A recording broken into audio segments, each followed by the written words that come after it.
Hello friends, welcome back to my YouTube channel. LT science के लिए जो हमारी मॉक टेस्ट सीरीज चल रही है, उस सीरीज़ का हम पार्ट 16 लेके आए हैं। इससे पहले हम 15 पार्ट्स में 319 क्वेश्चन को डिस्कस कर चुके हैं। अगर आप लोगों ने वो वीडियोस अभी तक नहीं देखी हैं तो हमारे चैनल पर एलटी साइंस के नाम से प्लेलिस्ट बनी है, तो उसमें जाकर आप ये सभी वीडियोस देख सकते हैं। तो इस पार्ट का पहला क्वेश्चन है, seminal plasma the fluid part of semen is contributed bye. जो सेमिनल प्लाज्मा होता है, जो कि क्या है, एक फ्लूइड पार्ट है सीमन का, किस किस के द्वारा कंट्रीब्यूट किया जाता है। तो जो फ्लूइड पार्ट होता है सीमन का is contributed bye seminal vesicle हो गया, प्रोस्टेट ग्लैंड हो गया, यूरेथ्रा नहीं होता है, और तीसरा हो गया आपका बल्बो यूरेथ्रल ग्लैंड। ये तीनों क्या हैं, कंट्रीब्यूट करते हैं फ्लूइड पार्ट ऑफ सीमन का। इस क्वेश्चन का राइट आंसर हो जाएगा option number B, first, second and fourth. तो जो सेमिनल वेसिकल्स है वो कंट्रीब्यूट करता है आपका फ्रुक्टोज हो गया, सिट्रिक एसिड हो गया एंड अदर न्यूट्रिएंट्स। जो प्रोस्टेट ग्लैंड है वो कंट्रीब्यूट करता है कैल्शियम आयन हो गया और फॉस्फोरस आयन हो गया। इसी तरह से जो बल्बो यूरेथ्रल ग्लैंड है ये कंट्रीब्यूट करता है आपका एल्केलाइन म्यूकस को, जो कि एज अ लुब्रिकेंट के रूप में काम करता है। तो इस क्वेश्चन का राइट आंसर था option number B. Next question की ओर बढ़ते हैं। Question number 2, T lymphocytes are associated with. जो टी लिम्फोसाइट है वो किसके साथ एसोसिएटेड रहता है? तो जो टी लिम्फोसाइट्स होते हैं वो वाइटल रोल प्ले करते हैं in both components of active immunity and humoral immunity. तो एक्टिव इम्यूनिटी में ही क्या आता है, सेल मीडिएटेड आता है। तो इस क्वेश्चन का राइट आंसर हो जाएगा option number C, cell mediated immunity. Next question की ओर बढ़ते हैं। Question number 3, the sporozoites that cause infection when a female anopheles mosquito bites a person are formed in। तो जो स्पोरोजॉइट स्टेज होती है फीमेल मॉस्किटो की, वह कहाँ फॉर्म्ड होती है, मतलब कहाँ बनती है? तो मॉस्किटो में जनरली क्या होता है, आपके पास 3 लाइफ साइकिल स्टेजेस होती हैं। एक हो गया आपका गैमेटोसाइट्स, दूसरा हो गया आपका स्पोरोजॉइट्स, तीसरा हो गया आपका मेरोजॉइट्स। ठीक है, तो यहाँ पे पूछ रहा है स्पोरोजाइट्स जो है वो कहाँ फॉर्म होता है। तो जो स्पोरोजाइट्स होते हैं वो क्या होते हैं, ट्रांसमिटेड होते हैं by the saliva of feeding mosquito to the human blood stream. तो इसी सलाइवा में ही क्या ये स्टेज बनती है। तो इस क्वेश्चन का राइट आंसर हो जाएगा option number C, salivary glands of mosquito. Next question है question number 4, which of the following is not required in the preparation of a recombinant DNA molecules. इनमें से किसकी रिक्वायरमेंट नहीं होती है for the preparation of recombinant DNA molecules. तो इस question का राइट आंसर है option number B, restriction mapping. इसकी क्या होती है, रिक्वायरमेंट नहीं होती है during preparation of recombinant DNA molecules. तो इसके लिए रेस्ट्रिक्शन एंडोन्यूक्लियस की रिक्वायरमेंट होती है, सेंट्रीफ्यूगेशन भी चाहिए होता है, पीसीआर भी चाहिए होता है। तो इस क्वेश्चन का जो राइट आंसर था that is option number B. Next question की ओर बढ़ते हैं। Question number 5, silencing of a gene could be achieved through the use of. तो किसके यूज़ से जीन साइलेंसिंग को हम अचीव कर सकते हैं? तो जीन साइलेंसिंग को बहुत सारे मेथड से अचीव किया जा सकता है, जैसे कि क्या हो गया, आरएनए हो गया, इसको यूज़ करके एंटीसेंस आरएनए होगा, इसको यूज़ करके ऐसे ही क्या हो जाएगा, शॉर्ट इंटरफेरिंग आरएनए, इसको यूज़ करके, और राइबोजाइम, इसको भी यूज़ करके हम क्या कर सकते हैं, साइलेंसिंग जीन को अचीव्ड कर सकते हैं। तो ऑप्शन में क्या क्या दिया है, आरएनए दिया है और एंटीसेंस आरएनए दिया है। तो इस क्वेश्चन का राइट आंसर क्या हो जाएगा, option number C, both RNA and antisense RNA. Next question की ओर बढ़ते हैं। Question number 6, during the process of ecological succession the changes that take place in communities are. तो इकोलॉजिकल सक्सेशन के टाइम जो चेंजेस होते हैं कम्युनिटी में वो कैसे होते हैं? तो इस क्वेश्चन का राइट आंसर हो जाएगा ऑप्शन नंबर ए, ऑर्डरली होते हैं और सीक्वेंशियल होते हैं। तो राइट आंसर था option number A. Next question की ओर बढ़ते हैं। Question number 7, the membranous cover of ovum at ovulation is. Ovulation के समय जो मेम्ब्रेनस कवर होती है ओवम की, वह कौन सी होती है? तो इस क्वेश्चन का राइट आंसर हो जाएगा option number A, corona radiata. जो कोरोना रेडियाटा हैं ये फॉलिकुलर सेल से बने होते हैं, और कोरोना रेडियाटा के अंदर की तरफ क्या होता है, जोना पेलुसिडा, जो कि ग्लाइकोप्रोटीन की 3 लेयर से बनी होती हैं। तो इस क्वेश्चन का राइट आंसर हो जाएगा option number A, corona radiata. Next question है question number 8, a process that finds use in testing for genetic disorder but is also misuse for the female foeticide is. ऐसी कौन सी process है जिसका use हम genetic disorder को test करने में करते हैं लेकिन इसका मिसयूज़ भी होता है फॉर दी फीमेल फोइटिसाइड्स के लिए। तो इस क्वेश्चन का राइट आंसर है ऑप्शन नंबर बी, एमिनोसेंटेसिस।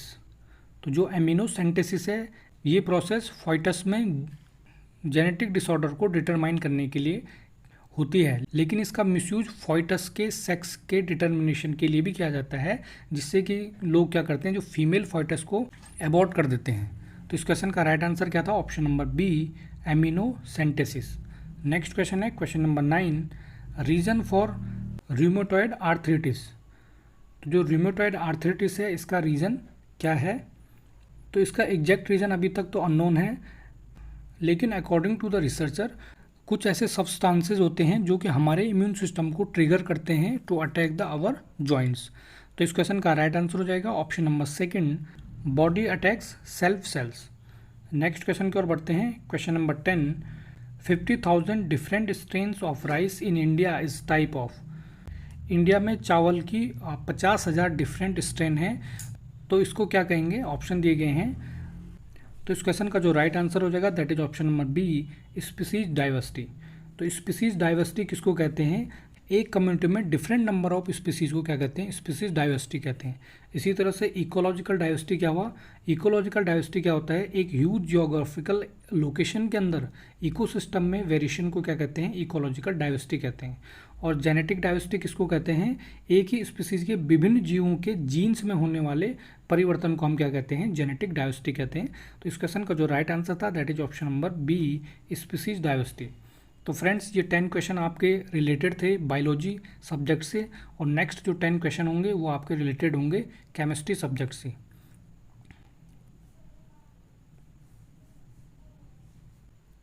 तो केमिस्ट्री सब्जेक्ट का पहला क्वेश्चन है, hydride of which element has the maximum bond angle.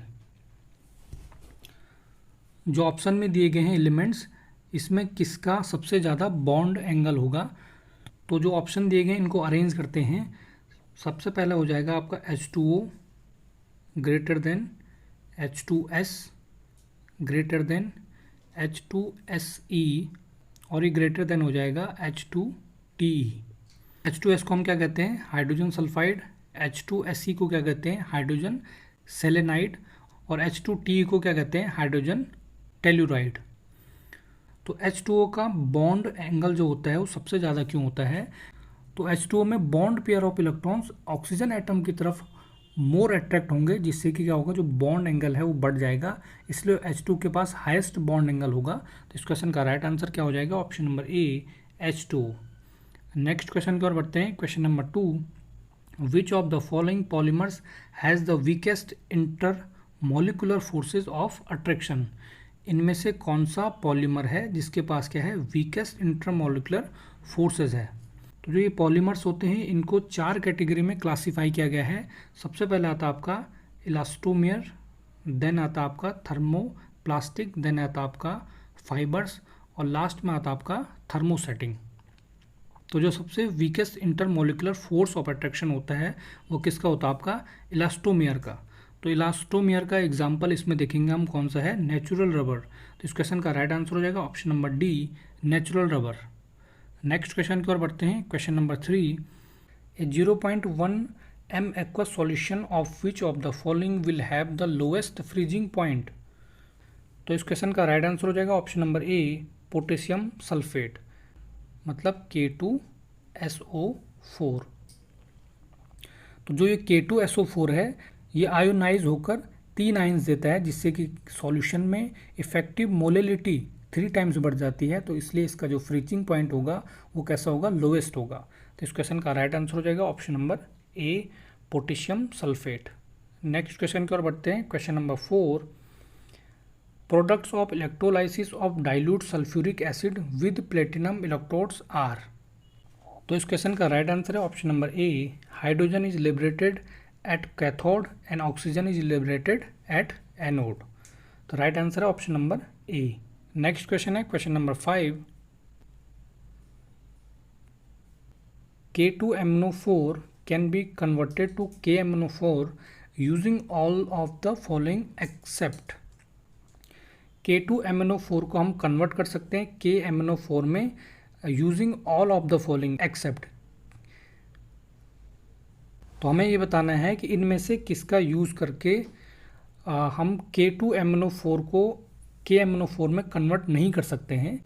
तो इक्वेशन देखते हैं, K2MnO4 प्लस H2SO4। सबसे पहले H2SO4 को लेते हैं, तो ये क्या बना देगा आपका KMnO4 बन जाएगा plus MnO2 plus K2SO4 plus H2O।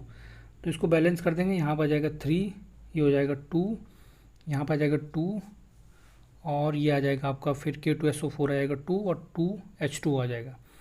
ठीक हो गया। तो H2SO4 का हम यूज़ करके K2MnO4 से KMnO4 बना सकते हैं। अब करते हैं हम Cl2 को यूज़।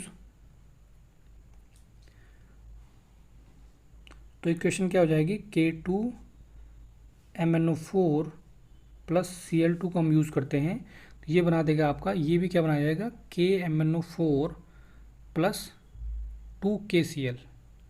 मतलब पोटेशियम मैग्नेट से पोटेशियम पर मैग्नेट बन रहा है Cl2 को यूज़ करके। तो इसको अगर बैलेंस कर देंगे तो यहाँ पे 2 आ जाएगा आपका, यहाँ पे भी 2 आ जाएगा और 2KCl आपके पास बच जाएगा। तो नेक्स्ट आप यूज़ करते हैं O3 को।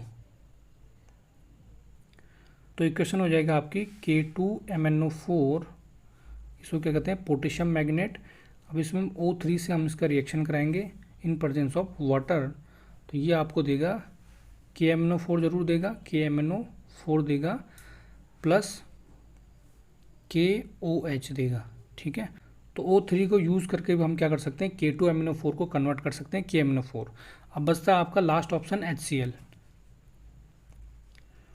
तो K2MnO4 प्लस HCl को यूज़ करेंगे, तो ये क्या करेगा, ये आपका पोटेशियम पर मैग्नेट नहीं देगा, ये देगा आपका MnCl2 जिसको क्या कहते हैं मैग्नीज क्लोराइड, प्लस Cl2 दे देगा आपके पास, प्लस KCl दे देगा और प्लस H2। तो इसको आप बैलेंस कर देना, यहाँ पर 8 आ जाएगा और Cl2 में 2Cl2 आ जाएगा, KCl भी आपका 2KCl हो जाएगा और 4H2 बच जाएगा।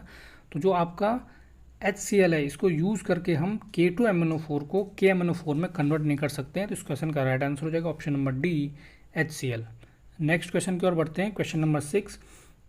Which one of the following pairs show a positive deviation from Raoult's law. तो इस तरह के क्वेश्चन को हम पहले भी इस सीरीज में किसी पार्ट में डिस्कस कर चुके हैं। तो इस क्वेश्चन का आंसर आप लोग सभी हमें कमेंट में बताएं। तो नेक्स्ट क्वेश्चन है question number 7। Give the number of unpair electrons in NiCNH का होल 4, और इसमें जो -2 चार्ज है, जबकि एटॉमिक नंबर ऑफ निकिल का क्या है 28 दिया गया है। तो निकिल का हमारे पास जो एटॉमिक वेट है वो कितना 28 है, तो इसका जो इलेक्ट्रॉनिक कन्फिग्रेशन होगा वो क्या हो जाएगा 1s2 2s2 2p6 3s2 3p6 और 3d10। ठीक हो गया। अब इससे हमें क्या करना है, निकिल की ऑक्सीडेशन स्टेट निकालनी है। तो निकिल की ऑक्सीडेशन नंबर क्या हो जाएगा +2। तो इसका इलेक्ट्रॉनिक कॉन्फ़िगरेशन क्या हो जाएगा, जो 3d10 में इसकी जगह क्या आ जाएगा 3d8 आ जाएगा। तो इसको ड्रॉ कर लेते हैं एक बार, 1 2 3 4 5। ये d वाला हो गया, ये 4s और ये हो जाएगा आपके पास 4p 1 2 3। तो ये आपका क्या हो गया d हो गया 3d, ये हो जाएगा आपका 4s और ये हो जाएगा आपके पास 4p। तो 3d में हमें कितने भरने हैं टोटल इलेक्ट्रॉन 8 इलेक्ट्रॉन भरने हैं। तो ये हो जाएगा 1 2 3 4 5 6 7 8। ठीक हो गया। तो Cn कितने हैं हमारे पास 4 Cn हैं। 4 Cn को फिल करेंगे तो एक यहाँ पे आ जाएगा, दूसरा यहाँ पे, तीसरा यहाँ पे, चौथा यहाँ पे आ जाएगा। ठीक है, तो इसमें हमने क्या कर दिया Cn फिल कर दिया इन सब में। तो अब हमें देखना है नंबर ऑफ अनपेयर इलेक्ट्रॉन। तो नंबर ऑफ अनपेयर इलेक्ट्रॉन कितने हो गए हमारे पास 2 हो गए हैं। तो इस क्वेश्चन का राइट आंसर हो जाएगा option number B 2। Next question है question number 8। Which gives product with inverted configuration on reaction with aqueous KOH।